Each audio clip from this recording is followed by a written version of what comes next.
لا حول ولا قوة إلا بالله العلی العظیم. اعوذ باللہ السمیع العلیم من الشیطان اللعین الرجیم. بسم اللہ الرحمن الرحیم. الحمد للہ الواحد الاحد الفرد الصمد الذی لم یلد ولم یولد ولم یکن له کفوا احد.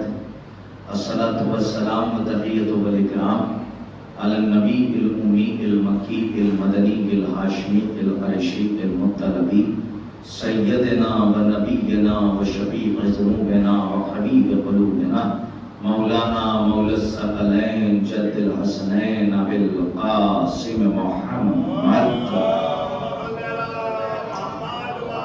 وعلى اہل بیتہ الطیبین الطاہرین المعصومین المظلومین المنتجبین المنتخبین ولعنت اللہ علی اعدائہم ومنکری فضائلہم ومنکری مصائبہم ومنکری جلالتہم ومنکری شجاعتہم ومنکری زیارتہم ومنکری سیادتہم ومنکری ولایتہم ومنکری ولایتہم وغاصب حقوقہم ومنکری عطشہم اجمعین من یومنا ھذا الی قیام یوم الدین. اما بعد فقد قال علی ابن ابی طالب علیہ الصلاۃ والسلام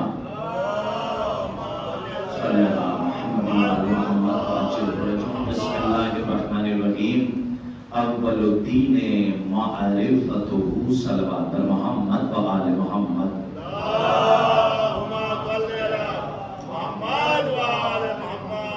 حضرت آپ سے گزارش ہے اور معروضہ ہے آپ کی خدمت میں کہ ایک مرتبہ سورہ حمد اور 3 مرتبہ سورہ اخلاص کی تلاوت فرما کر محترم محمد حسنین اور غلام حسن صاحب کی روح کو اصال فرما دیں بوسیلہ چہر معصومین علیہ الصلوۃ والسلام.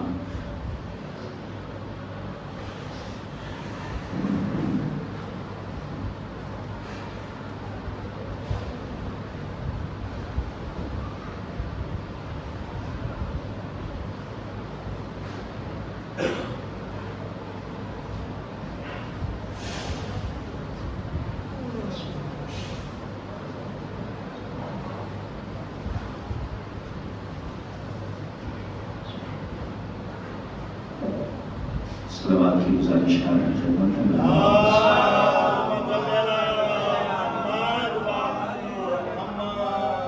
عزیزان گرامی، برادران ایمان، محترم المقام، لائق صد احترام صاحبان، و توفیق الہی بتائید محمد و آل محمد علیہ الصلوۃ والسلام، مناقب آل اطہار اور معارف آل محمد علیہ الصلوۃ والسلام کا یہ طاہر و مطہر کلمہ بڑی تیزی سے اپنی منزل مخصوص سے قریب تک ہو چکا ہے اور آج ہم سب باب مناقب کی 8ویں منزل میں داخل ہو رہے ہیں اور مسلسل گفتگو معرفت دین کے سلسلے سے ہو رہی ہے.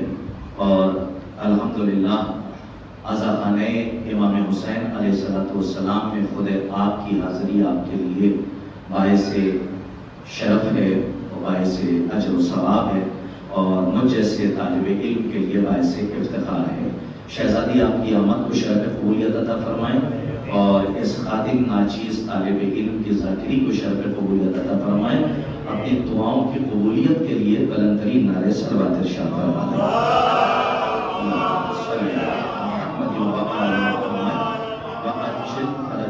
بہرحال مستقل گفتگو معرفت دین کے سلسلے سے ہو رہی ہے اور چونکہ دین کا ہونا یہ کمال نہیں ہے بلکہ معرفت دین کا ہونا یہ کمال ہے. اسی لیے سرکار ختم مرتبت محمد مصطفیٰ صلی اللہ علیہ وآلہ وسلم سرکار ختم مرتبت کی جو تبلیغی حیات ہے اور 25 برس جو انہوں نے تبلیغ کی ہے اور دین کو پہنچایا، تو آپ 25 برس یعنی 40 ایئرس جو وہ خاموش رہے تو ان کی نبوت سے علیحدہ زندگی نہیں ہے. کبھی یہ تصور مت کیجیے گا کہ جو 40 برس خاموش رہے وہ نبوت سے الگ زندگی ہے، ایسا نہیں ہے، وہ 40 برس بھی انکلوڈڈ ہوتے ہیں نبوت کی زندگی میں، لیکن اللہ نے 40 برس مصلحتاً حکمتاً خاموش رکھوایا اور اس کے بعد اعلان رسالت کروایا، اور 25 ایئرس یعنی 25 سالوں تک رسول خدا نے تبلیغ، 23 سالوں تک، معاف کیجیے گا 23 ایئرس یعنی 23 سالوں تک، یعنی پوری 63 سالہ زندگی ہے، 40 سال خاموش رہے اور 23 سال تک سرکار ختمی مرتبہ تبلیغ کرتے رہے. لیکن پوری زندگی میں اور ان کی حیات طیبہ میں اگر آپ ہسٹری آف اسلام کا مطالعہ کریں تو کہیں پہ یہ نہیں ملتا کہ صحابہ کا مجمع بیٹھا ہو اور مسجد نبوی میں رسول خطبہ دے رہے ہوں اور خطبہ دیتے دیتے اپنی داہنی جانب سے نماز کو اٹھا کے کہا ہو کہ یہ نماز ہے، اسے پہچانو. میں کچھ کہنا چاہ رہا ہوں، یہ روزہ ہے، اسے پہچانو، یہ زکوٰۃ ہے، اسے پہچانو. دیکھیں میں تو بالکل سامنے کی بات کرنے کا عادی ہوں، نہ مجھے فارسی زیادہ آتی ہے، نہ انگلش آتی ہے، نہ میں عربی کا بہت زیادہ مطلب بہت دقیق عربی جاننے والا طالب علم نہیں ہوں، میں تو اردو کا ادنا سا طالب علم ہوں. آپ پوری حیات طیبہ کو اٹھا کے دیکھ لیجئے، کہیں پہ سرکار ختمی مرتبہ نے اپنے خطبے کو روک کے یہ نہیں فرمایا، یہاں سے اٹھایا اور کہا ہو کہ یہ نماز ہے، اسے پہچانو، یہ روزہ ہے، اسے پہچانو، یہ زکوٰۃ ہے، اسے پہچانو، یہ حج ہے، اسے پہچانو، یہ جہاد ہے، اسے پہچانو، یہ دین ہے، اسے پہچانو. بلکہ کیا فرمایا؟ یہ حسین ہے، اسے پہچانو. میری بات واضح ہو جائے میں کہہ رہا ہوں، اور اگر بات واضح ہوتی چلی جائے تو بالکل ایسا لگے کہ صاف و شفاف باتیں کر رہا ہوں، کوئی بدھی الجھی ہوئی نہیں ہے بلکہ سلجھی ہوئی باتیں. کیا فرمایا؟ جب بھی پہچانوایا تو رہبر کو پہچانوایا، جب بھی پہچانوایا تو لیڈر کو پہچانوایا، جب بھی پہچانوایا تو حاکم دین کو پہچانوایا، جب بھی پہچانوایا تو وارث دین کو پہچانوایا. کبھی کہا یہ حسین ہے، اسے پہچانو، کبھی کہا یہ حسن ہے، اسے پہچانو، کبھی کہا یہ علی ہے، اسے پہچانو. کبھی جب فاطمہ آ گئی تو مسند سے اٹھ گئے اور اپنی مسند سے کھڑے ہو کے پہچانوایا کہ پہچانو کہ یہ فاطمہ ہے، کائنات پر سب حجت ہیں لیکن یہ حجتوں پر حجت ہے. جو فرمانے فاطمہ حجتوں پر حجت ہے. تو کہنے کا مقصد یہ ہے کہ ہر جگہ پر، میں آج کچھ کہوں گا نہیں، بس پڑھتا جاؤں گا، سنتے جائیے گا، کہ کہنے کا مقصد یہ ہے کہ اللہ نے ہر جگہ پہ یہ نہیں کہا کہ یہ نماز ہے، اسے پہچانو، یہ روزہ ہے، اسے پہچانو، یہ حج ہے، اسے پہچانو. ہر جگہ پر اللہ کے رسول نے امامت کو پہچانوایا. نہیں، میری بات تھوڑی سی اور واضح ہو جائے، لیڈر کو پہچانوایا، امام کو پہچانوایا، رہبر کو پہچانوایا. آخر ایسا وجہ کیا ہے؟ یہ وجہ کیا ہے؟ اور حکمت نبوت میں کیا پوشیدہ تھا کہ ہر جگہ پر امام کو، لیڈر کو، رہبر کو، جانشین کو، حجت خدا کو پہچانوایا. کسی عمل کے لیے یہ نہیں کہا کہ یہ نماز ہے، اسے پہچانو. اب آپ اگر حیات طیبہ پر غور کرتے چلے جائیں تو بات واضح ہو جائے گی کہ ہر جگہ پر رسول نے رہبر کی معرفت کا حکم دیا کہ اسے پہچانو، اسے پہچانو، اسے پہچانو. اب پتہ نہیں کہ آپ کیا قیمت لگائیں، لیکن میں آپ کی خدمت میں ایک منصفانہ فکر کی عدالت میں یہ پہلا تبرک روانہ کر رہا ہوں کہ آخر رسول نے ہر جگہ پر رہبر اور امام کی معرفت کا حکم کیوں دیا؟ آخر وجہ کیا ہے؟ وجہ صرف یہ ہے کہ میں یہ سمجھتا ہوں کہ اب تک 40 یا 50 یا 100 یا 150 یا 1400 سال سے جو ان اعمال کے اوپر اور اختلاف اعمال پر بحث ہو رہی ہے کہ ہاتھ کھول کے نماز پڑھی جائے یا ہاتھ باندھ کے نماز پڑھی جائے، روزہ اذان سے پہلے کھولا جائے یا اذان کے بعد کھولا جائے یا اذان کے بعد کھولا جائے. بھائی توجہ رکھیے گا، میں ایک میسج دے رہا ہوں. یہ تو عمل کے اختلاف پر بحث ہو رہی ہے اور 1400 سال سے لوگ اسی میں اپنی علمی قوت اور طاقت کو صرف کر رہے ہیں کہ نماز ہاتھ کھول کے پڑھی جائے یا باندھ کے پڑھی جائے، وضو ایسے کیا جائے یا وضو ایسے کیا جائے، وضو ایسے کیا جائے یا وضو ایسے کیا جائے، وضو میں نماز میں بسم اللہ پڑھی جائے یا بسم اللہ نہیں پڑھی جائے، قرآن میں بسم اللہ کا ورد ہونا چاہیے یا نہیں ہونا چاہیے. ابھی تک آپ پہنچے نہیں، جب میں پہنچانا چاہ رہا ہوں. یہ تو 1400 سال سے اعمال کے اختلاف پر بحث ہو رہی ہے. میں یہ سمجھتا ہوں کہ علمی طاقت کا یہ بیجا صرف ہے کہ یہ بحث نہ کرو کہ ہاتھ کھول کے پڑھی جائے یا ہاتھ باندھ کے نماز پڑھی جائے. یہ بحث نہ کرو کہ اذان کے بعد روزہ افطار کیا جائے یا اذان کے وقت روزہ افطار کیا جائے. بلکہ بحث اس پہ نہیں ہونی چاہیے کہ نماز کس کی صحیح ہے اور روزہ کس کا صحیح ہے. بحث اس پہ ہونی چاہیے کہ ایمان کس کا صحیح ہے.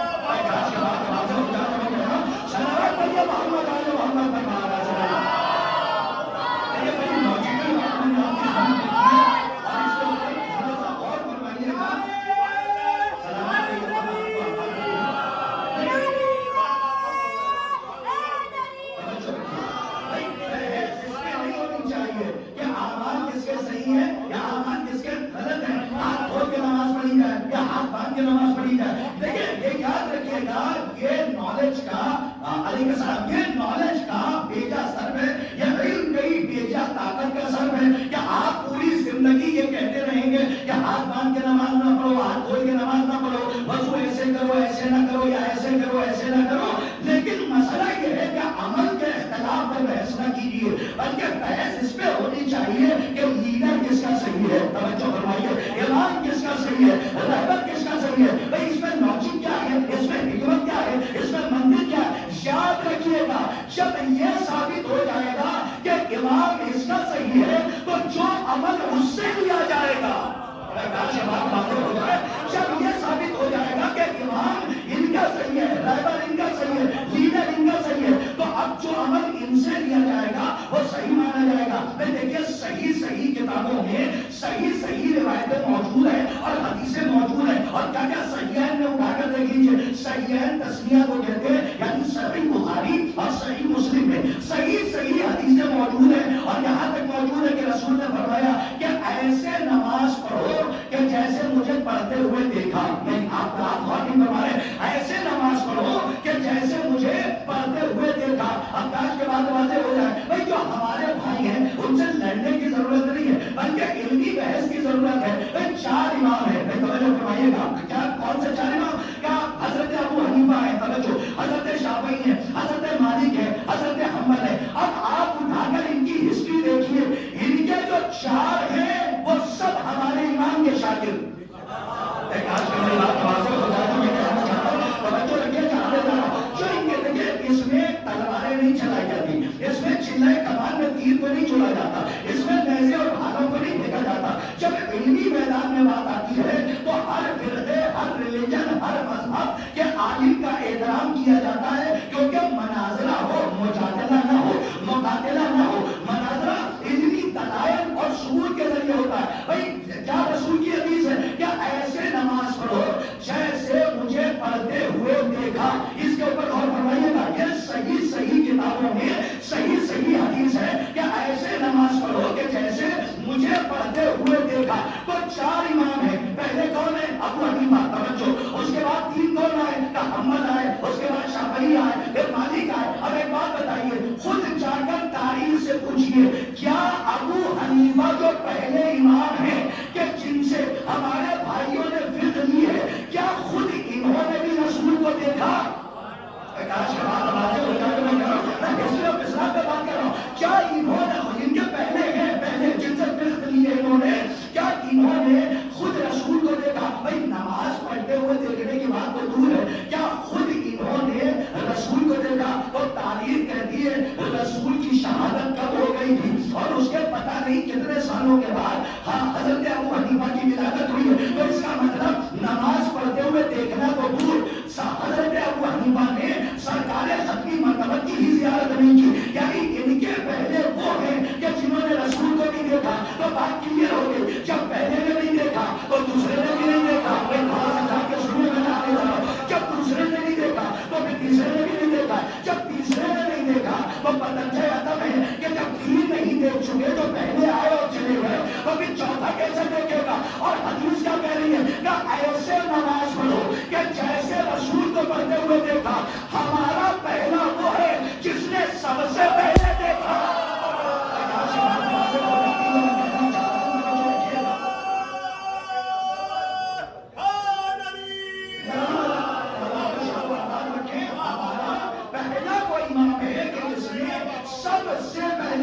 اور کیسے دیکھا؟ بھائی دیکھیے اختلاف کے باوجود ان کے اکابرین اور افاضل علماء نے لکھا کہ سرکار ختمی مرتبہ جب علی کو لینے کے لیے خانہ کعبہ میں گئے تو رحلِ رسالت پر قرآن امامت جلوہ افروز تھا اور اپنا لعاب دہن علی کی زبان پہ زبان رکھی، یعنی اپنی زبان چسائی. اور اس کے بعد علی نے یعنی نور کے ایک ٹکڑے نے دوسرے ٹکڑے کو دیکھ کر زیارت کی اور مسکرا کے علی نے کہا، بھائی رسول اللہ سے علی نے کہا کہ کیا سناؤ؟ توریت سناؤ، زبور سناؤ. بھائی رسول اللہ کہا کہ کچھ سنائیے. تو علی نے کہا کیا سناؤ؟ توریت سناؤ، زبور سناؤ، انجیل سناؤ یا قرآن سناؤ. سارا واقعہ آپ نے سنا ہوا ہے کہ جب توریت سنائی تو رسول اللہ نے فرمایا کہ توریت آپ نے نے صاحب توریت سے بہتر سنائی، کاش کہ اس کی گہرائی تک آپ چاہیے. رسول نے فرمایا صاحب توریت سے بہتر سنائی، صاحب انجیل سے انجیل بہتر سنائی، صاحب زبور سے زبور بہتر سنائی، اور قرآن ویسا پڑھا کہ جیسا میں پڑھتا ہوں. تو اس کا مطلب یہ ہے کہ ہمارا پہلا امام وہ ہے کہ جس نے سب سے پہلے رسول کو دیکھا. دوسرا کون ہے؟ کہ دوسرے امام حسن جنہوں نے پہلو میں کھڑے ہو کر نماز پڑھی. سلامت رہیے مولا آپ کو شاد آباد رکھے. ہمارا پہلا امام وہ کہ جس نے بھائی حدیث کیا کہہ رہی ہے؟ کیا ایسے نماز پڑھو کہ جیسے رسول کو پڑھتے ہوئے دیکھا. تو پہلا وہ کہ جس نے سب سے پہلے دیکھا، دوسرا وہ جس نے پہلو میں اب قیمت آپ کو دے دی ہے چاہے جیسے قبول کیجیے. پہلا وہ جس نے سب سے پہلے دیکھا، دوسرا وہ جس نے پہلو میں کھڑے ہو کے محمد کے ساتھ نماز پڑھی، اور تیسرا وہ کہ رسول سجدے میں تھے، حسین خوش میں تھا. صلوات پڑھیے محمد والے محمد پر.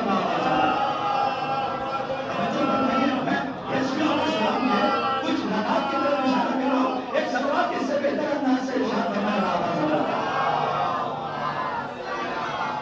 اس کا مطلب یہ ہے کہ اعمال کے اوپر بحث نہ کی جائے کہ نماز ہاتھ کھول کے پڑھی جائے یا باندھ کے پڑھی جائے. بحث اس پہ ہونی چاہیے کہ لیڈر کس کا صحیح ہے، رہبر کس کا صحیح ہے. نہیں حضرات گرامی، میں نے بہت اہم گفتگو کر دی ہے اور ہمارے بزرگوں سے ہمیں دعائیں ملی.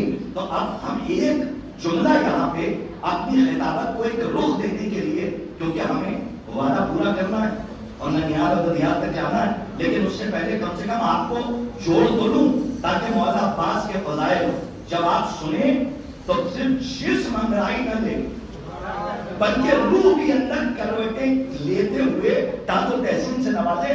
کیونکہ مختار کو جب خاموشی سے نہیں سنا جاتا، میں تو یہ ابو فضیل عباس ہے نا. صلوات پڑھیے محمد والے محمد پر.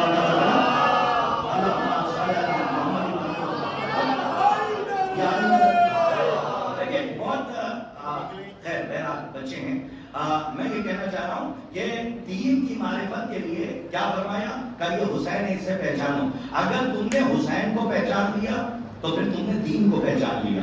آج کے بعد واضح، اگر تم نے اپنے امام کو پہچان لیا تو اس کا مطلب یہ ہے کہ تمہارے پاس معرفت دین آ گئی. اس کا مطلب معرفت دین کا بھی دار و مدار معرفت امام پر ہے، اور معرفت توحید کا بھی دار و مدار معرفت امام پہ. اٹینشن ہو کے میرا پورا عشرہ ایک طرف، لیکن قرطاس کربلائی کی یہ محنت دو جملوں میں جو میں آپ تک پہنچا رہا ہوں، یہ ایک طرف سب بھلا دیجیے گا لیکن اس لاجک اور منطق کو نہ بھلائیے گا، اس حکمت کو. میرا سوال ہے، دین پہنچانا ہے یا منوانا ہے؟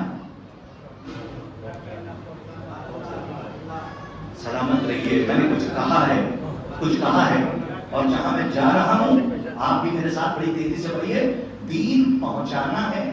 آپ کو بظاہر بڑا چھوٹا سا جملہ لگ رہا ہوگا نا. نہیں، پوری فلسفی آف اسلام میں نے دو جملوں میں آپ سے پوچھی ہے. یہ بتائیے دین پہنچانا ہے یا منوانا ہے؟ میرے سرکار دین منوانا نہیں ہے. یہ پتا ہے خرابی کب سے پیدا ہو گئی؟ زبردستی لانے والی. کیا ہائے سلامت رہیے. جب یہ خرابی ہمارے یہاں آ گئی کہ ہم یہ نہ سمجھ پائے کہ دین پہنچانا ہے یا زبردستی منوانا ہے، تو لوگ سمجھ بیٹھے کہ شاید زبردستی منوانا ہے، تو زبردستی لوگوں کو لے کر آنے لگے. ہمارا عقیدہ پامال ہوتا ہے تو ہوتا رہے.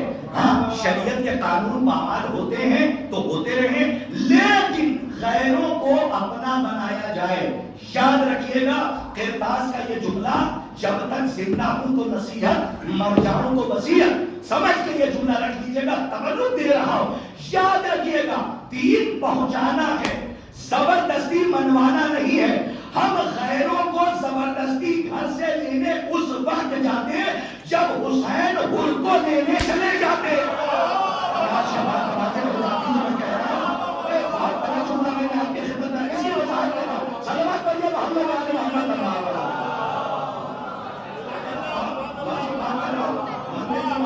حکمت ہے، اس کو ذرا سا غور فرمائیے گا، تعقل کیجیے گا، تدبر کیجیے گا. دین پہنچانا ہے. رئیس صاحب، پرویز صاحب، حسن صاحب، دین پہنچانا ہے، زبردستی منوانا نہیں ہے. اگر منوانا ہوتا عصا لائے تھے. کاش کے اہل زبان اس کی قیمت دے دیتے.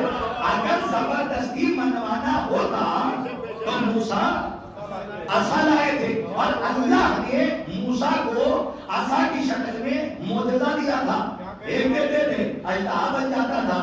فرعون کی اوقات کیا تھی جو موسیٰ کے سامنے خدائی کا دعویٰ کر دیتا. لیکن حکمت توحید یہ ہے کہ دین زبردستی نہیں منوانا ہے بلکہ دین پہنچانا ہے.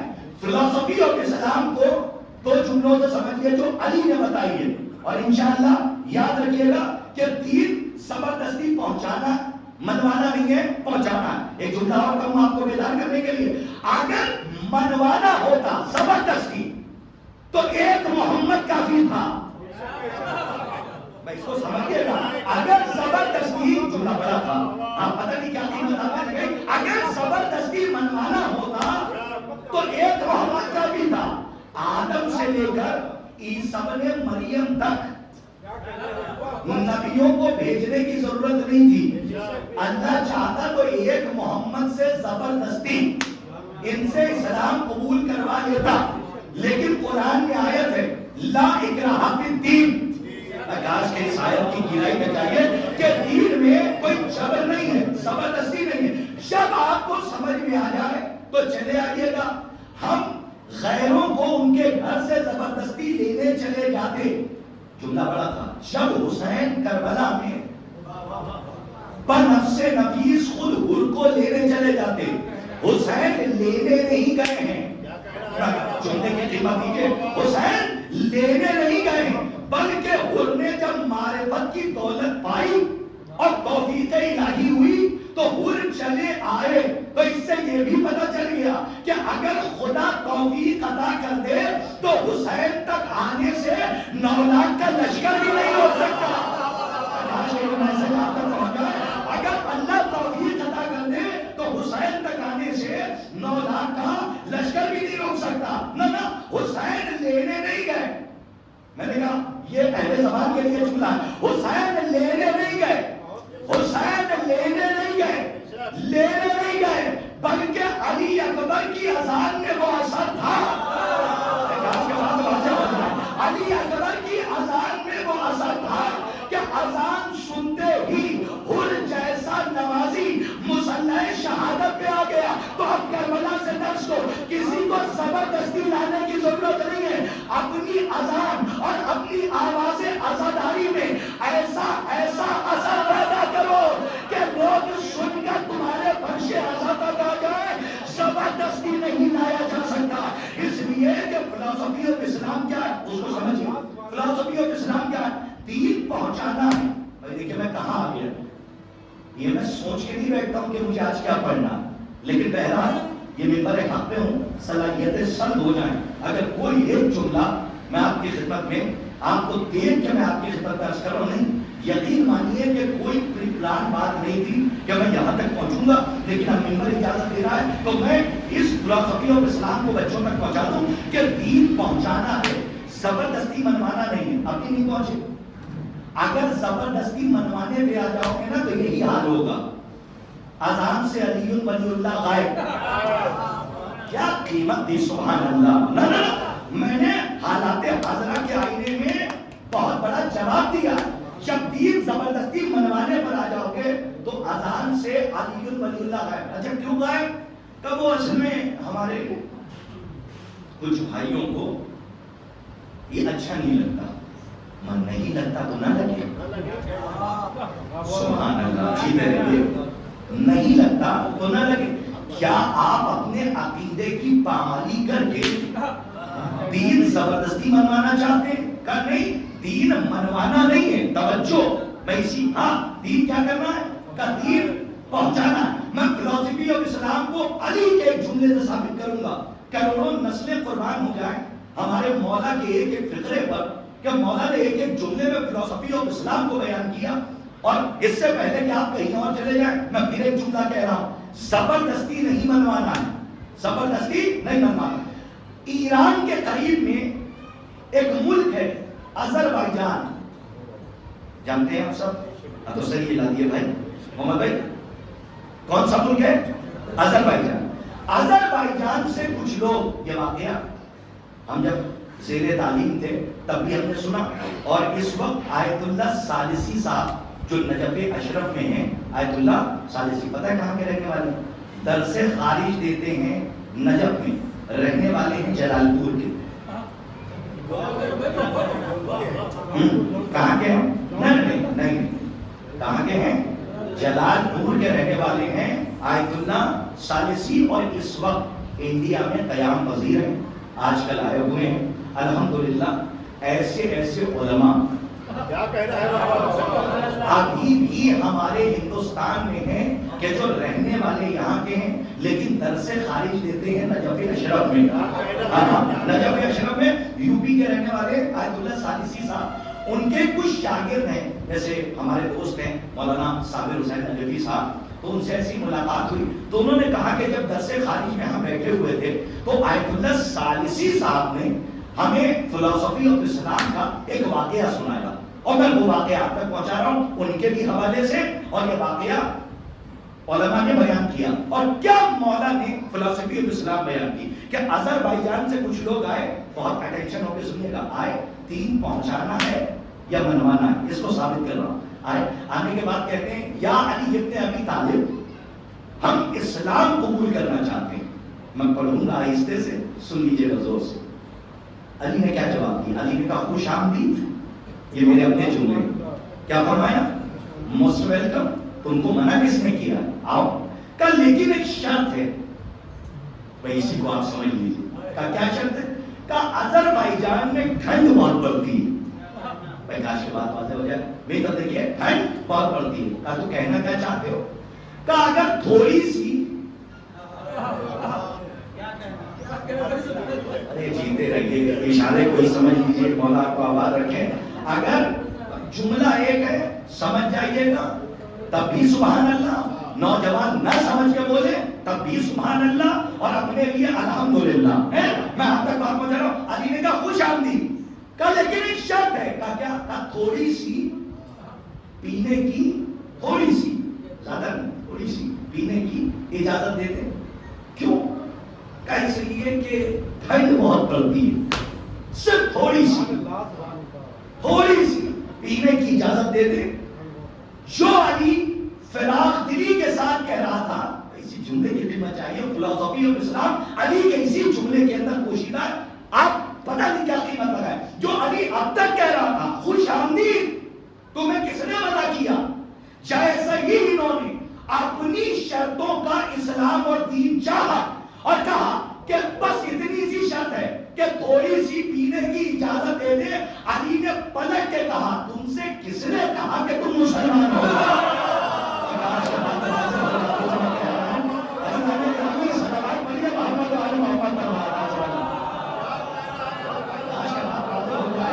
ایک سلوات بلند آواز سے ارشاد فرما دیں آپ حضرات.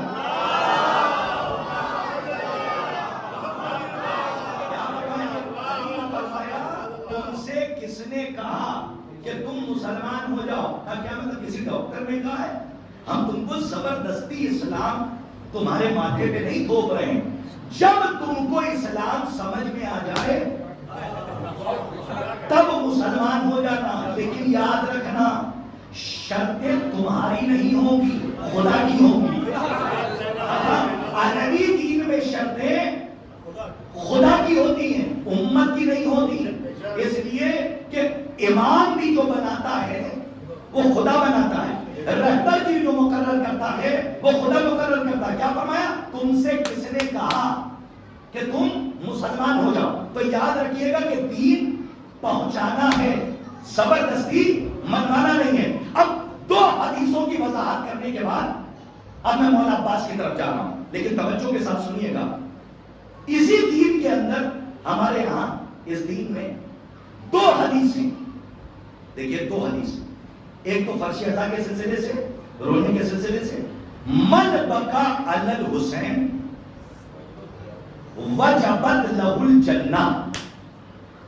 من بکا علی الحسین وجبت لہ الجنہ، جو حسین پر رویا اس پر جنت واجب. اچھا دوسری حدیث، من قالا لا الہ الا اللہ میں تب دیکھیے ہوتا رہے گا.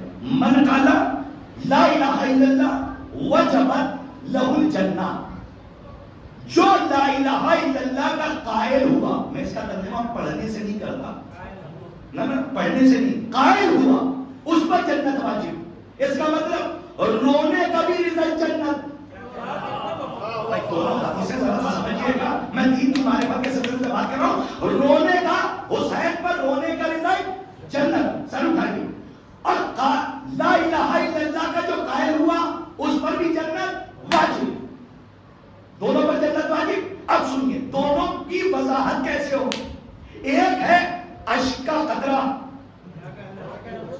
توجہ، میں بہت ڈیپ میں لے جا رہا ہوں آپ کو، معذرت کے ساتھ معافی چاہتا ہوں، لیکن میں کیا کروں، میری مجبوری اگر نہ سمجھاؤں تو پتہ نہیں دوبارہ میری حیات رہے نہ رہے اور میں آپ کی منصفانہ فکر کی عدالت میں حاضر ہو پاؤں نہ ہو پاؤں. جو میری ذمہ داری ہے وہ میں نبھا رہا ہوں، کیونکہ تھوڑا سا ڈیپ میں جانا ہے تو مجھے معاف کر دیجیے گا. من مقال حسین، جو حسین پر روئے گا اس پر جنت واجب. جو لا الہ الا اللہ کا قائل ہوگا اس پر جنت واجب. اس کا مطلب لا الہ الا اللہ ہے قول. توجہ. اور رونے میں کیا ہے؟ اشک کا قطرہ. اس کا مطلب دونوں کی جنس الگ ہے لیکن دونوں کا رزلٹ ایک ہونا اس بات کی دلیل ہے کہ دونوں کا خاندان ایک ہے. کاش کیلکولیشن والے اس کی قیمت دیتے تھے. اور آپ کا دونوں کا اس زبان کی چاشنیوں میں کہا تو دونوں کا خاندان ایک ہے. اور واضح کروں دونوں کا شجرہ ایک ہے. کاش کا بات واضح ہے. دونوں کا شجرہ ایک ہے. اگر ایک نہ ہوتا تو دونوں کا رزلٹ جنت نہ ہوتا. تو اس سے کیا رزلٹ نکلا؟ کہ اس سے رزلٹ یہ نکلا کہ لا الہ الا اللہ کا جو قائل ہوا اس پر بھی جنت واجب. جو حسین پر رویا اس پر بھی جنت واجب. یہ دونوں حدیثیں لازم و ملزوم ہیں. لازم و ملزوم کا کیا مطلب؟ کہ یہ دونوں ایک دوسرے کے بغیر، تھوڑا سا اور واضح کرنے جاؤ، یہ دونوں حدیثیں ایک دوسرے کے بغیر باقی نہیں رہتی. کا کیا مطلب؟ کہ اگر کوئی شخص صرف حسین پر روتا رہے اور توحید کا قائل نہ ہو، کاش کے بات واضح ہو جائے، تو اس کو بھی جنت نہیں ملے گی. اور جو صرف لا الہ الا اللہ کہتا رہے اور حسین پر گریے کا منکر ہو جائے تو اسے بھی جنت نہیں ملے گی. ابھی ہمارے بچے پہنچے نہیں، وضاحت ہو نہیں پائی. جو صرف لا الہ الا اللہ کا قائل ہوگا اور حسین کے اوپر رونے کا منکر ہوگا وہ بھی جہنمی. اور جو صرف حسین پر روئے گا اور اللہ کو نہیں مانے گا تو وہ بھی جنت نہیں جائے گا. یہ الگ بات ہے کہ حسین پر رونے کے طفیل اللہ دنیا میں کچھ اسے عطا کر دے لیکن قانون الہی تبدیل نہیں ہوگا. اب آپ یہ سوچ رہے ہوں گے کہ اشک عزا منزل لا الہ الا اللہ تک کیسے پہنچا؟ پرویز بھائی آپ نے ہاتھ اٹھایا، مولا آپ کو آباد رکھیں. آپ تھوڑا سا ان بچوں کو بھی سمجھاؤ. ارے میرے سرکار سامنے کی بات ہے، گھبرا کے مت سنا کیجیے. ضروری نہیں ہے کہ موٹی موٹی بات پہ بولیں. ہاں، صراط مستقیم سے آپ کو گزرنا ہے، ہمیں گزرنا ہے. جو بال سے زیادہ باریک، تلوار سے زیادہ تیز ہے، تو باریک باتوں کو بھی سمجھا کیجیے کہ رونے والے کو بھی جنت ہے معرفت کے ساتھ.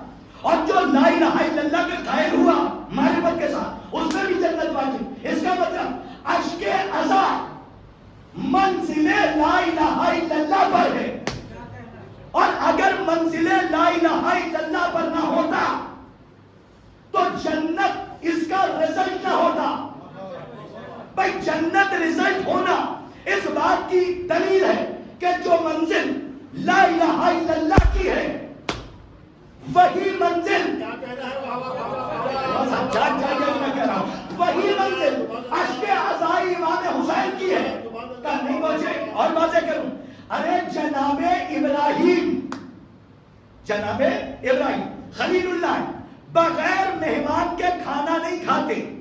یہ سیرت جناب ابراہیم ہے، اللہ کے خلیل ہیں. اگر کوئی نہیں آتا تھا تو بازار چلے جاتے تھے، مارکیٹ، کسی مہمان کو پکڑتے تھے اور لے کر آتے تو کہتے تھے ساتھ میں بیٹھ کے کھانا کھاؤ. اور آج ہم کیا کرتے ہیں؟ اگر 2-4 دن لگاتار آ جائیں تو باہر سے آواز آئے نہ آئے لیکن اندر سے ضرور آ جاتی ہے.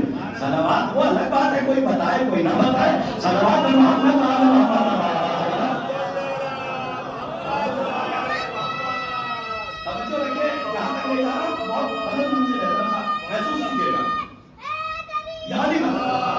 ایک بات آپ کو سمجھ میں آ گئی کہ اشک عزائی امام حسین منزل لا الہ پر ہے. اگر نہ ہوتا تو جنت دونوں کا رزلٹ نہ ہوتا. اس کا مطلب دونوں کا رزلٹ جنت ہے تو دونوں کی منزل ایک ہے. اب سنیے آگے. جناب ابراہیم، کاش کہ میں بھیک مانگ رہا ہوں کہ میں پہنچا دے جاؤں. جناب ابراہیم بیٹھے ہوئے خصوصیات بیٹھے ہوئے، ایک دن جبرائیل آ گئے. بھائی یہ ریاست ولایت کا مسئلہ ہے، سنیے. ایک دن جبرائیل آ گئے جناب ابراہیم مہمان بن کر. بڑا مشہور واقعہ. تو جناب ابراہیم نے جناب جبرائیل سے کہا، جو سردار ملائکہ ہے، دسترخوان بچھا تھا، بیٹھے تھے، کہا بسم اللہ. اب پہنچنا آپ کو ہے، اربعین ہے، ایک وقت میں میں کہیں لے جانا چاہ رہا ہوں. کاش کہ میرے بچے میرے نوجوان پہنچ جائیں. ابھی سمجھیے، میں معرفت کے اوپر بات کر رہا ہوں تو ذرا سا معرفت کو درک کیجیے. جناب جبرائیل سے کہا بسم اللہ. روٹیاں رکھی تھی تو جناب جبرائیل نے کہا یا نبی اللہ یہ ہماری غذا نہیں ہے. جیتے رہیے. جو پہنچ گئے ان کو سلام، جو نہیں پہنچے وہ بڑی تیزی. کیا فرمایا؟ یا نبی اللہ یہ ہماری غذا نہیں ہے. تو نبی نے فرمایا تمہاری غذا کیا ہے؟ تو جبرائیل نے کہا ہماری غذا ہے تسبیح الہی. پہنچے نہیں. یہ شعور جبرائیل کے پاس کیسے آیا؟ کیا کہنا ہے؟ سبحان اللہ. کبھی کبھی پسینے کے ساتھ آنسو بھی نکل آتا ہے. صلوات پر محمد وعلی محمد.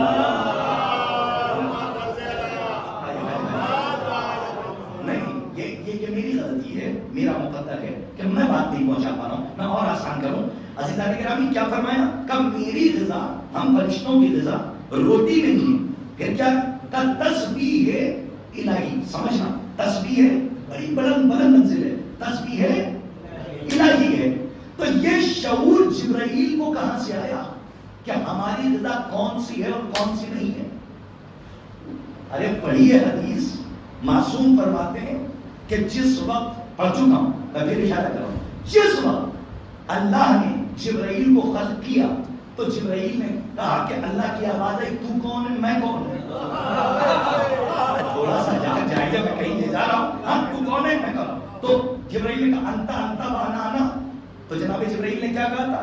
علی میرے استاد ہیں. کہا کیوں استاد ہیں؟ کہ یہی جوان تھا کہ جس نے اس وقت ہم سے کہا تھا یہ کہتے کیوں نہیں انتا رب الجلیل انا عبد ذلیل، کہ تو رب جلیل ہے میں عبد ذلیل ہوں. اب معصوم فرماتے ہیں سبحنا وسبح الملائکہ. جب ہم نے تسبیح کی،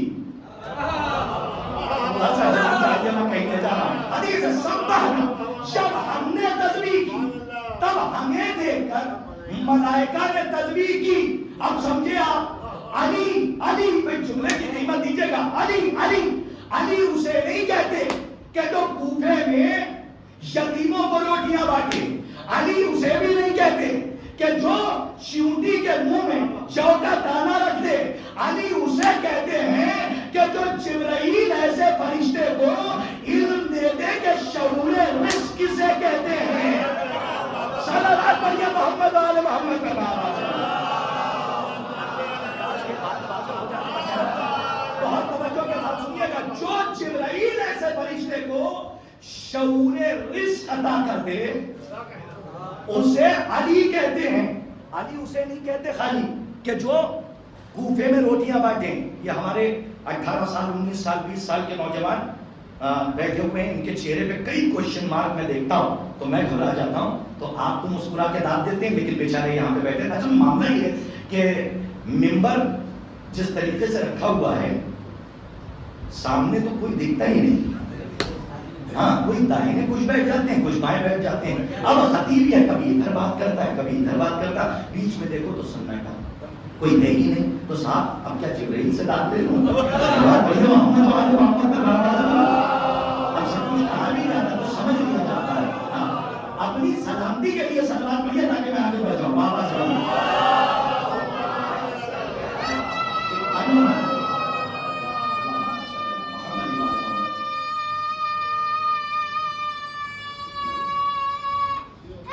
جیتے رہو.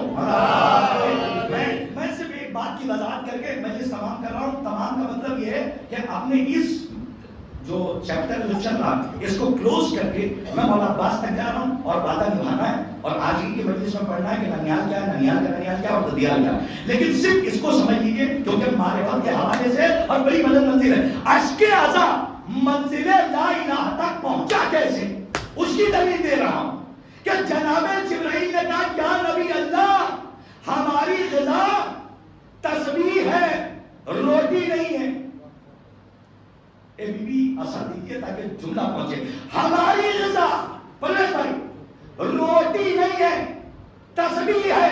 تو میرا سوال ہے کہ جب سردار ملائکہ نے کہہ دیا ابراہیم کے دسترخوان پر کہ ہماری غذا تسبیح ہے، روٹی نہیں ہے، تو سوال یہ ہے کہ درے صحرا پر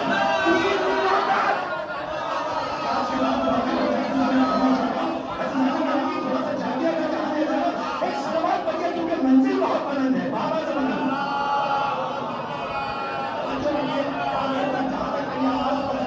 بڑی ذمہ داری کے ساتھ بڑی تحلیلی گفتگو کر رہا ہوں، توجہ رکھیے گا. میرا سوال ہے، آپ سے سوال ہے کہ جب جناب جبرائیل نے کہہ دیا کہ ہماری غذا تسبیح الہی ہے، تو سوال یہ ہے کہ جب تسبیح غذا ہے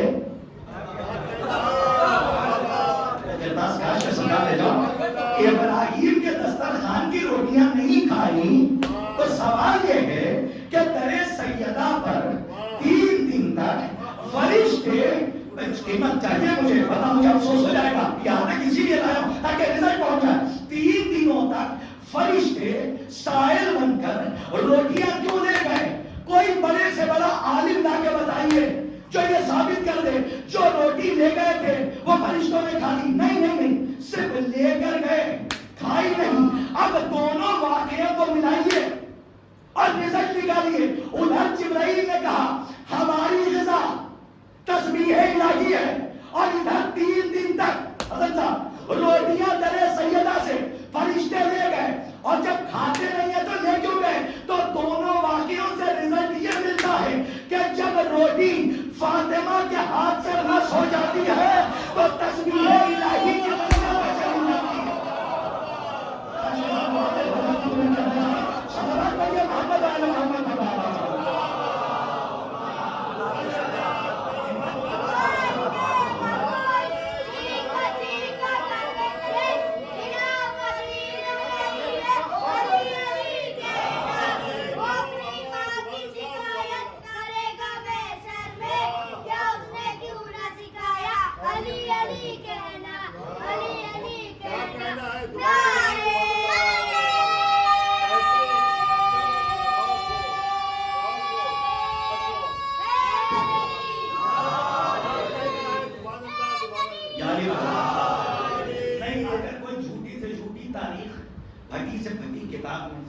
جھوٹے سے جھوٹے راوی کی، ٹوٹے سے ٹوٹے قلم سے، جھوٹی سے جھوٹی روایت مجھے لا کے دکھا دو، میں مذہب نہیں بدلوں گا کیونکہ مذہب حقہ پر، لیکن منہ مانگی قیمت ادا کروں گا کہ جو فرشتے روٹیاں لے گئے تھے وہ کھا گئے، کھا نہیں گئے تو منگوائی کیوں؟ کا دونوں واقعوں کو پڑھو. ان کی غذا ہے تسبیح الہی، اور 3 دن روٹیاں قبلہ منگوائی. تو اس کا کیا مطلب؟ کہ روٹی پڑھنا تو اب ہے، تو 4 مصرے پڑھیں، بیت بہت آرام سے پڑھوں گا، قبول فرمائیے گا. میں عشق عزا جو منزل لا الہ پر آ گیا کہ جس کا رزلٹ جنت ہو گیا، ایک قطرے سے جنت کیسے مل رہی ہے اس کی قیمت سمجھیے کہ کیوں مل رہی ہے. ایک روٹی جو فاطمہ کے ہاتھ سے مس ہو جائے تو وہ تسبیح الہی کی منزل میں پہنچ جاتی ہے، تو پھر ان اشکوں کی کیا قیمت ہو کہ جنہیں فاطمہ اپنے رومال میں لینے آتی ہے۔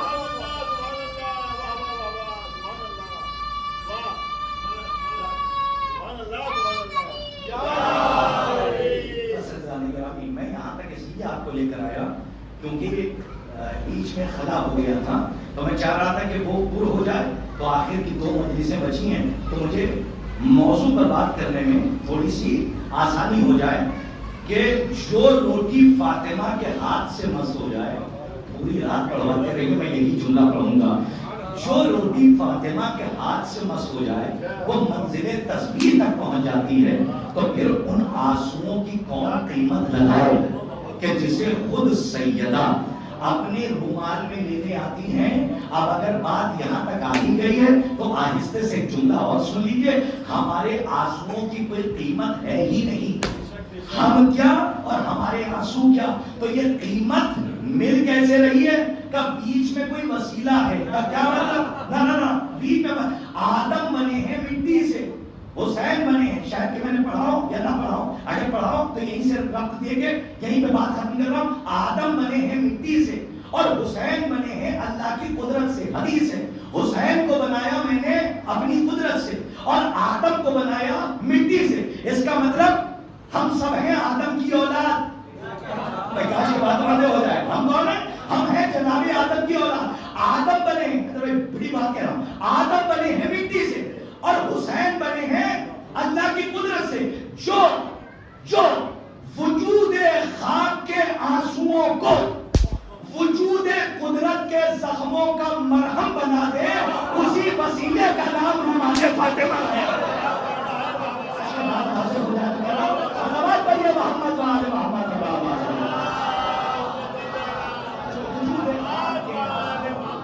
وجود قدرت کے زخموں کا مرہم بنا دے، اسی وسیلے کا نام ہے رومال فاطمہ۔ یہی بیوی ہے کہ جس نے اپنی زبان سے کہا کہ ام البنین کے بدن سے عباس میرا بیٹا ہے۔ یہی بیوی ہے کہ جس کے ہاتھ سے روٹی مس ہو جائے۔ بھئی دیکھیے امام حسین پر آدم سے لے کر عیسی ابن مریم تک کا سلام ہے۔ جی زیارتیں پڑھنے والے بیٹھے ہیں، جناب امام حسین پر آدم سے لے کر عیسی ابن مریم تک کا سلام ہے، خدا کی قسم۔ اور امام حسین علیہ السلام کا بھی سلام موجود ہے، لیکن علماء نے یہاں تک کہا ہے اور تاریخ میں یہاں تک ملتا ہے کہ انبیاء جس کو سلام کریں اسے حسین کہتے ہیں، حسین جس کو سلام کریں اسے فاطمہ کہتے ہیں، اور فاطمہ جس کو سلام کریں میں زیادہ آپ کو جنگوں کی طرف نہیں لے جاؤں گا، لیکن شجرے کو شجرے کی طرح سن لیجیے گا۔ بس آغاز ہو رہا ہے تو آغاز کے لیے ایک صلوات پڑھ دیجیے، میں مجلس تمام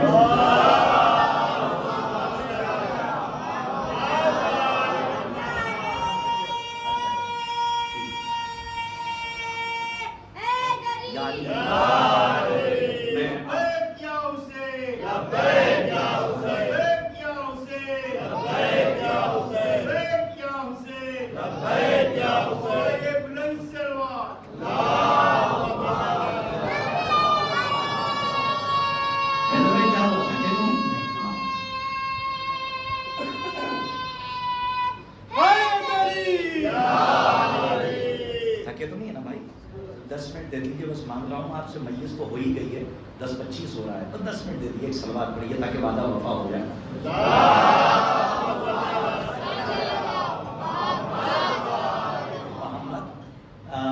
مولا ابو الفضل عباس علیہ السلام، اب میں پڑھوں گا نہیں، آپ پڑھوائیں گے۔ نام ہے عباس، کنیت ہے ابو الفضل، لقب ہے قمر بنی ہاشم، حامع الزینہ، بطل القمی، ساقی عطشائے کربلا، قمر العشیرہ ہے، باب المراد ہے، باب الحوائج ہے، سبع قندرہ ہے. جیتے رہیے کتنے القاب کے نام. جہاں اتنے لقب ہیں عباس کے، وہیں پہ ایک لقب ہے میرے مولا غازی کا، باب الحسین، یعنی بابا ہے باب شہرین، اور بیٹا ہے باب الحسین. تو اس کا نتیجہ کیا ہے؟ جسے حسین تک آنا ہے پہلے عباس تک آنا ہوگا، جسے محمد تک آنا ہے پہلے علی تک آنا ہوگا. اب آپ کو چونکہ شجرہ مجھے سنانا ہے تو اب اللہ ہی مالک ہے کہ اتنی دیر کے بعد میں نے شجرے کا آغاز کیا ہے، تو اب پتہ نہیں آپ کیسے قبول کریں. اس کے ضمن میں صرف ایک واقعہ پڑھوں گا اور میں یہ تمام کر دوں گا. نام ہے عباس. مولا عباس کا ننیال بھی اعلیٰ،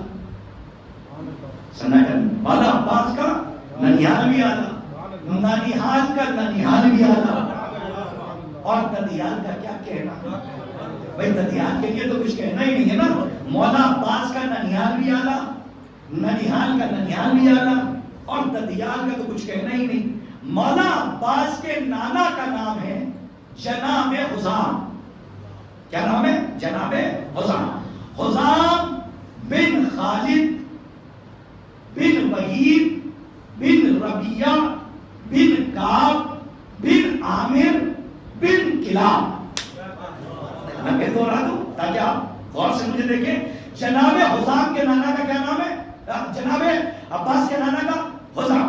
حزام بن خالد بن وحید بن ربیہ بن کعب بن عامر بن کلاب. یہ جو 7ویں پیڑھی منتہی ہو رہی ہے، ختم ہو رہی ہے کلاب پر، یہ ہے مولا عباس کے نانا کا نام. اور کلاب کہتے ہیں حملہ کرنے والے شیر کو. مجھے خالی شجرہ پہنچانا ہے تاکہ بچوں کے تھوڑا سا علم میں اضافہ ہو جائے. کبھی کبھی کوئز کمپٹیشن ہوتا ہے تو پوچھا جاتا ہے کہ ان کے دادا کا نام کیا، ان کے نانا کا نام کیا. تو اب آپ اس کو نوٹ کر لیجئے گا. جناب حزام بن خالد بن وحید بن ربیہ بن کعب بن عامر بن کلاب، یہ ہے مولا عباس کا ننیال. ننیال کا ننیال کیا ہے؟ ننیال ہے کلاب. اور ننیال کا ننیال کیا ہے؟ جناب عباس کی ماں کا نام ام البنین بنت سمامہ بنت سہیل بن مالک بن جعفر بن ربیہ بن عامر بن کلاب. سناٹے میں بولتا ہوا قربان ہو جاؤں. ارے آپ نے غور نہیں کیا؟ ننیال بھی کلاب. مولا عباس کا ذرا صاحب محسوس فرمائیے، مولا عباس کا ننیال بھی کلاب. اب یہاں پہ جو بزرگ بیٹھے ہیں میں ان سے دعا چاہتا ہوں، ایک جملہ کہہ کے گزروں گا. ننیال بھی کلاب، عباس کے ننیال کا ننیال بھی کلاب. تعجب کرنے کی ضرورت نہیں ہے کہ دونوں کلاب کیسے ہیں، اس لیے ہیں کیونکہ رشتے ہوتے ہی برابر والوں میں ہیں. آج کے بعد باتیں ہو گئے. صلوات پڑھیے محمد آل محمد.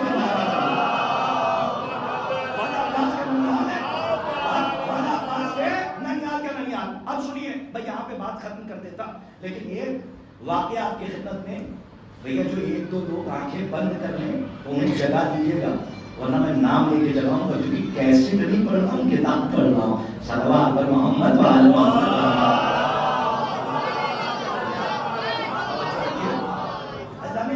یہ جناب عباس کے ننیال میں جو ایک نام آیا ہے جناب عامر.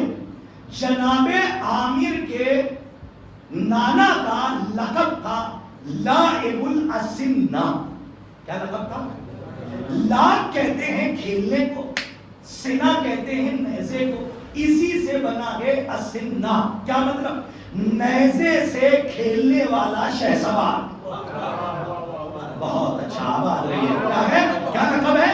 جناب عباس کے نانا جناب عامر، ان کا لقب ہے لاعب الاسنہ. میں پڑھوں گا آہستہ سے. اگر آپ نے قبول کر لیا اور بتا دیا کہ تھکے نہیں ہیں تب واقعہ پڑھوں گا، ورنہ بچا لے جاؤں گا. کل انشاءاللہ کل سے بات آگے بڑھے گی. اب پڑھانے کی ذمہ داری آپ کی ہے، اس لیے کہ مجلس مکمل ہو گئی ہے. واقعہ مجھے اس وقت آپ پڑھوائیں گے جب یہ یقین دلائیں گے کہ آپ سننے پہ آمادہ ہے. جناب عباس کے نانا کا نام ہے، لقب ہے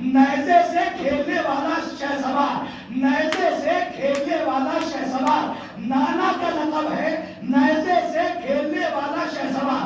پورا عرب جانتا ہے کہ عباس کا ننیہال نیزے سے کھیلنے میں بہت ماہر ہے، نیزے سے کھیلنے میں بہت ماہر ہے، کھلونے کی طرح نیزے سے کھیلتا ہے۔ اب مجھے نہیں پتا کہ حسین نے کربلا میں عباس کو نیزہ لے کے کیوں بھیجا۔ صلوات پڑھیے محمد وعلی محمد۔ اس کی خبر نہیں ہے۔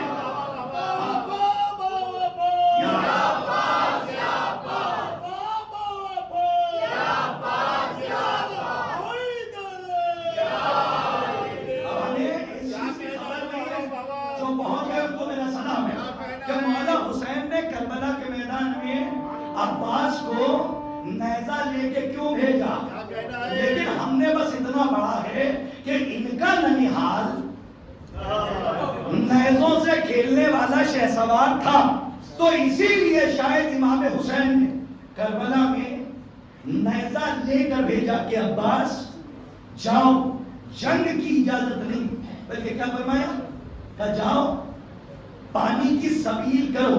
تو جناب عامر کے ایک بھتیجے تھے جناب عامر بن طفیل، بات میں آمادہ کرتی ہوں، جناب عامر بن طفیل کے ہسٹری آف اسلام میں بہت نام ہے، لیکن یہ جو میں نام بتا رہا ہوں یہ جناب عباس کے نانا کے بھتیجے تھے جناب عامر بن طفیل۔ دیکھو تاریخ اسلام سیاہی سے لکھی گئی ہے، جب تک معرفت کی زبان سے چاٹو گے نہیں ولایت کا سورج نظر نہیں آئے گا، کیونکہ ہمارے رائٹر اتنے ہیں جیسے دال میں نمک، اور ڈھونڈو گے تو شاید کچھ مل جائے، ورنہ خریدے ہوئے قلم تھے، درباری مولوی تھے کہ جن کا علم دولت کے میزان میں کھل جاتا تھا، تو جیسا حاکم چاہتا تھا ویسی یہ تاریخ رقم کر دیتے تھے۔ لیکن جناب عامر جو مولا عباس کے نانا تھے، کاش کہ مولا عباس کی ننیہال کی جوتیوں تک میں آپ کو پہنچا دوں، شاید کہ کوئی نیا واقعہ ہو آپ سن رہے ہو۔ ہمارے ایک نام کا حوالہ دے دوں، علامہ یہ عالم ربانی ہیں اور ابن علی خلخالی کا نام دے رہا ہوں، ابن علی خلخالی بڑے اچھے عالم دین ہیں، انہوں نے اس واقعے کو بھی لکھا ہے اور باقاعدہ علماء نے اس واقعے کو پڑھا بھی ہے، تو علماء کے بھی حوالے سے اور کتاب کے حوالے سے ہم آپ تک پہنچ رہے ہیں۔ بہت پہلے میں نے پڑھا تھا اور اب مجھے یاد آ رہا ہے تو میں آپ تک پہنچا رہا ہوں، اور بہت عجیب و غریب واقعہ سنیے گا، شاید کہ کوئی نئی بات ہو۔ تو جناب عامر جو نانا ہے ان کے بھتیجے تھے جناب عامر بن طفیل، قیصر روم کا زمانہ تھا، کس کا؟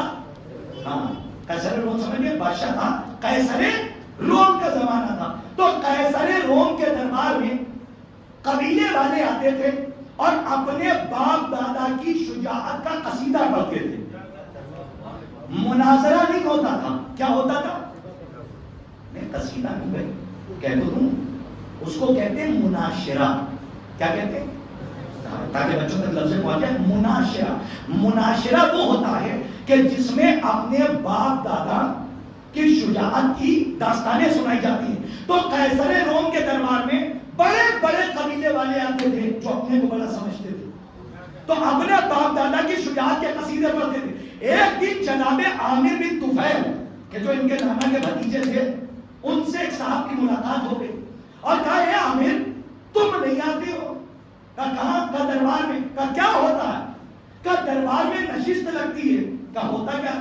کا لوگ اپنے اپنے باپ دادا کی شجاعت کے قصیدے پڑھتے ہیں۔ کیا جملہ ہے تاریخ کے دامن میں۔ جناب عامر بن طفیل نے مسکرا کے کہا کہ یہ حق تمہیں کب سے حاصل ہو گیا؟ نہیں انگریزوں میں قیمت ادا کیجیے تو میں پڑھنا ہوں ذمہ داری کے ساتھ۔ کہا یہ حق تمہیں کب سے حاصل ہو گیا؟ کیا مطلب؟ کہ تمہیں حق یہ کس نے دیا کہ تم دربار میں بیٹھ کے اپنے باپ دادا کے قصیدے پڑھو؟ یہ حق تو عرب میں دو ہی قبیلوں کے پاس ہے۔ کہا کس کے پاس؟ کیا کہا یا تو قبیلہ بنی کلاب ہے یا قبیلہ بنی ہاشم ہے۔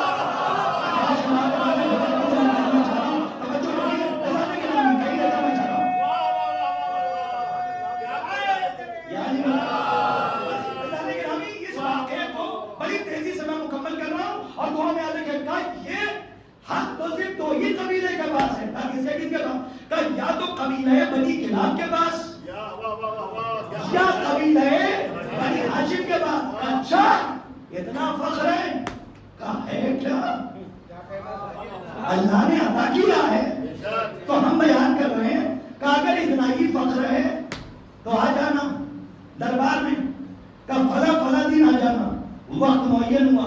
جناب عامر بن طفیل، دیکھو پہلے میں ایک بات کی وضاحت کر دوں، جیسے آج کے زمانے میں بیلٹ ہوتا ہے نا، بیلٹ، بلیک بیلٹ، ویسے ہی عرب میں نالین ہوتی تھی۔ کیا ہوتی تھی؟ نالین، جوتیاں ہوتی تھی، اور وہ جوتیاں ان کے نام کی تاریخ میں موجود ہیں۔ اس وقت میرے حافظے کی بیان سے خارج ہو رہا ہے، اگر کوئی بات میں پوچھے گا تو میں دیکھ کے بتا بھی دوں گا۔ اس کے نام تاریخ میں لکھے بھی ہیں، نالین ہوتی تھی، اور جس خاندان کے پاس وہ نالین ہوتی تھی سلامت رہی، وہ عرب میں بہادر مانا جاتا تھا۔ تو جناب عامر بن طفیل آئے، اور آنے کے بعد مولا عباس کے جو نانا عامر، ان کا بھی نانا آئے، کہنے لگے ہمیں قیصر روم کے دربار جانا ہے۔ کہا کیوں جانا ہے؟ کہ وہاں لوگ اپنے اپنے باپ دادا کی شجاعت کے قصیدے پڑھتے ہیں، تو ہمیں بھی دعوت دی گئی ہے۔ کہا گھبرانے کی کیا بات؟ یہ مولا عباس کے معنی کہ گھبرانے، جن کا لقب تھا لائب الاسنہ، نیزوں سے کھیلنے والا شہسوار، انہوں نے کہا گھبرانے کی کیا بات؟ کہا گھبرا نہیں رہے، بس آپ کو بتا رہے ہیں کہ یہ بتائیے جب ہم وہاں جائیں تو کیا بیان کریں؟ کہ جب جانا ہو تو آ جانا، توجہ، جب جانا ہو تو آ جانا۔ وہ دن آیا، یہ آئے، اب جیسے ہی آئے تو کہا اب ہمیں آج قیصر روم کے دربار جانا ہے۔ توجہ، مجلس تمام، کہا اچھا، اندر سے غلام کو بلایا، کہ وہ ایک جھولی رکھی ہوئی ہے۔ آج کے میں ننیحال سے ننیحال میں کہا لے کر چلوں کہ مولا عباس کا ننیحال بھی آنا، ننیحال کا ننیحال بھی آنا، اور ننیحال بھی آنا۔ ابھی میں زمین کی بات کر رہا ہوں، اور ایسی زمین کے جو آسمان سے بلند ہے، وہ زمین کی بات کر رہا ہوں۔ اب جیسے ہی آئے عامر بن طفیل، تھا ہمیں جانا، تو جناب عامر نے کہا غلام سے کہ جاؤ اندر ایک تھیلی رکھی ہے، جھولا، آج جو تصور ہوتا ہے وہ لے آؤ۔ وہ لائے، اور لانے کے بعد خادم نے عامر کو دیا، جناب عامر نے عامر طفیل کو دیا۔ اب انہوں نے حیرت سے دیکھا کہ اس میں کیا؟ کہ اس میں میری نالین ہے۔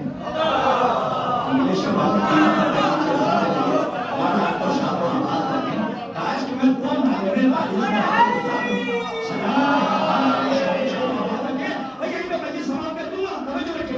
اس میں ہماری نالین ہے۔ مسکرائے، سمجھ گئے کہ اس کا کیا کرنا ہے؟ کہا جب دربار میں لوگ اپنے باپ دادا کا قصیدہ پڑھیں تو آپ کچھ پڑھیے گا نہیں، بتائیے گا نہیں، بس بھرے دربار میں بادشاہ کے سامنے نالین نکال کر رکھ دیجیے گا۔ جیسے ہی جناب عامر بن طفیل گئے اور جانے کے بعد دربار میں قدم رکھا تو سب فخر، سب جتنے بیٹھے تھے نا، سب فخر و مباحات کے ساتھ اپنے باپ دادا کا قصیدہ پڑھ رہے تھے۔ تو اتنے میں کسی نے کوہنی مار کے کہا عامر بڑی باتیں کر رہے تھے، آج تم بھی قصیدے پڑھو؟ کہ ہم کچھ پڑھنے نہیں آئے۔ آواز رہی ہے، ہم کچھ نہیں، ایسے نہیں سنا جاتا، ہم کچھ پڑھنے نہیں آئے۔ کہ پھر کیوں آئے؟ کہ ہم کچھ لائے ہیں، کہ ہم کچھ لائے ہیں۔ کہ کیا لائے؟ کہ اگر اجازت ہو تو دکھائیں۔ کہاں اجازت ہے؟ نالین نکالی، دربار سجا ہے، 2 نالینیں رکھ دی۔ تاریخ کہتی ہے کہ سارا دربار خاموش،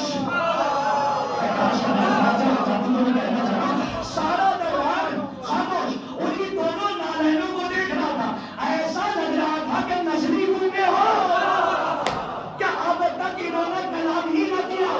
جھولا سنیے، تاریخ تھا، کاش کے میں پہنچانے میں کامیاب ہو جاؤں۔ عزیزان گرامی سنیے مولا عباس کے ننیحال کی فضیلت کا ایک گنا جو آپ تک پہنچایا۔ جیسے ہی دربار میں نالین رکھی گئی، دربار خاموش، ایسا لگ رہا تھا کہ اب تک کسی نے کلام ہی نہ کیا۔